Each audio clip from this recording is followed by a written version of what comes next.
அன்பானவர்கள் அனைவருக்கும் இனிமையான மகிழ்வான வணக்கங்கள். திருவண்ணாமலையின் இரகசிய குகைகள், சித்தர்கள் வாழும் தெய்வீக மர்ம உலகம் படித்ததில் பிடித்ததை உங்களிடம் பகிர்ந்து கொள்வதில் மகிழ்ச்சி அடைகிறேன். திருவண்ணாமலை நினைத்தாலே முக்தி தரக்கூடிய இடம். அப்போ இதை கேட்கக்கூடிய ஒவ்வொருத்தரும் பெரிய உயர்வான நிலையை அடையப் போகிறீர்கள் என்றுதான் நிச்சயம். பஞ்சபூத தலங்களில் அக்னி தலமாக விளங்கும் திருவண்ணாமலை ஒரு சாதாரண தலமே கிடையாது. ஈசன் நேரடியாக வாசம் செய்கிற தெய்வீக நிலம் அது. இந்த மலை மனித அறிவுக்கு அப்பாற்பட்ட ஆன்மீக ஆற்றலையும் சித்தர்களின் அருளையும் தன்னகத்தே கொண்டுள்ளது.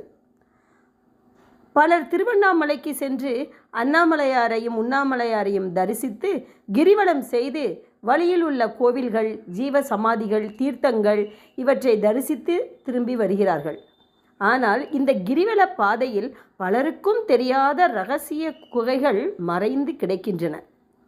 இந்த குகைகள் சித்தர்கள் தவம் செய்த இடங்கள், தெய்வீக ஆற்றல் நிறைந்த ஆன்மீக மையங்கள் ஆகும். நாம் இதில் ஒரு சிலவற்றை காண்போம். திருவண்ணாமலையின் அதிசய குகையில் முதலில் ஒன்று விருப்பாட்சி குகை. சுமார் 500 ஆண்டுகள் பழமையான இந்த குகை ஓம் என்ற பிரணவ மந்திர வடிவில் அமைந்துள்ளதாம். இந்த குகை ஓம் வடிவை அமைப்பை கொண்டது. மிகவும் சக்தி வாய்ந்த தியான ஸ்தலம். பகவான் ரமண மகரிஷி இங்கு சுமார் 17 ஆண்டுகள் தவம் செய்தார். இங்கு அமர்ந்து தியானித்தால் மனம் தானாகவே அமைதியடையும் என்பது அனுபவபூர்வமானவர்கள் கூறியதை என் காதால் கேட்டு உங்களிடம் பகிர்ந்து கொள்கிறேன். ஸ்கந்தாசிரமம் மலையின் உச்சிக்கு அருகில் அமைந்துள்ள மிகவும் புனிதமான தியான ஸ்தலம். இங்குள்ள சிறப்பு எப்போதும் வற்றாத இயற்கை நீரூற்று. காலங்கள் மாறினாலும் மழைகள் இல்லாவிட்டாலும் அந்த சுனை தொடர்ந்து நீர் வழங்கி கொண்டே இருக்கும். இது ஒரு இயற்கையின் அதிசயம் மட்டுமல்ல, தெய்வீக அருளின் அடையாளமும் கூட. மூன்றாவதாக சித்தர்கள் வாழும் குகைகள். திருவண்ணாமலை சித்தர்களின் நிலம் என்று அழைக்கப்படுகிறது. கிரிவல பாதையில் உள்ள சில குகைகளை பற்றி பக்தர்கள் சொல்கின்றார்கள். இன்றும் சித்தர்கள் சூட்சும வடிவில் அங்கு வந்து தவம் செய்து வருகிறார்கள். அவர்கள் அரூபமாக வாழ்கிறார்கள். அவ்வப்போது கிரிவலம் செய்கிறார்கள். அண்ணாமலையாரை தரிசிக்கிறார்கள். இந்த நம்பிக்கை திருவண்ணாமலையின் ஆன்மீக ஆழத்தை காட்டுகிறது. அனுபவித்தால் தெரியும். சர்க்கரை என்று சொன்னால் எப்படி தெரியும்? சுவைத்து பார்த்தால் தானே தெரியும். அதுபோலத்தான் திருவண்ணாமலை என்று நினைக்கும் பொழுதே உடம்பு சிலிர்க்கின்றது.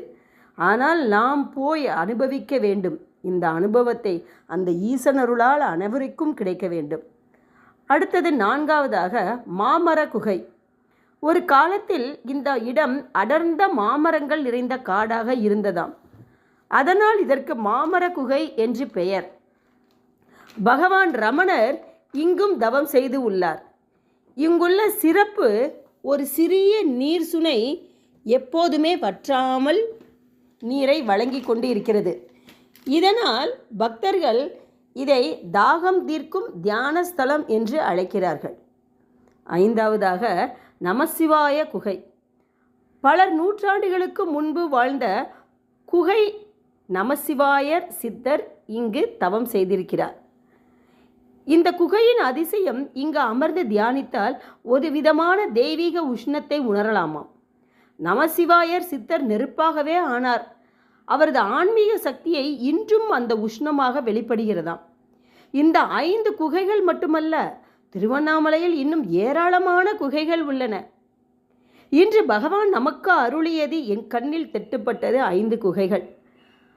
அவை சித்தர்கள் மறைந்து வாழும் இடங்கள், தெய்வீக ஆற்றல் குவிந்த தளங்கள், மனித அறிவால் முழுமையாக அறிய முடியாத மர்மங்கள், தரிசனத்தின் பலன்கள். நாமும் கிரிவலம் செல்லும் பொழுது இந்த குகைகளை தரிசித்தால் மன அமைதி கிடைக்கும், தியானம் ஆழமாகும், சித்தர்களின் அருள் கிடைக்கும், அண்ணாமலையாரின் கடாட்சி பெருகும். இது ஒரு பயணமல்ல, ஆன்மீக அனுபவம்.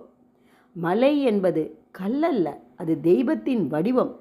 குகை என்பது அது இடமல்ல, அது ஆன்மாவின் வாசல். திருவண்ணாமலை என்பது வெளியில் காணும் இடமல்ல, அது உள்ளத்தில் உணரும் அனுபவம். அண்ணாமலையாருக்கு அரோகரா, உண்ணாமலையாருக்கு அரோகரா. வாழ்க வளமுடன், வாழ்க வையகம் என்று கூறி உங்களிடமிருந்து விடைபெறுகிறேன். நன்றி, வணக்கம். மீண்டும் சந்திக்க வருகிறேன். இந்த வீடியோ உங்களுக்கு பிடிக்கும்னு நினைக்கிறேன். லைக் பண்ணுங்கள், ஷேர் பண்ணுங்கள் அண்ட் சப்ஸ்கிரைப் பண்ணுங்கள். தேங்க்யூ.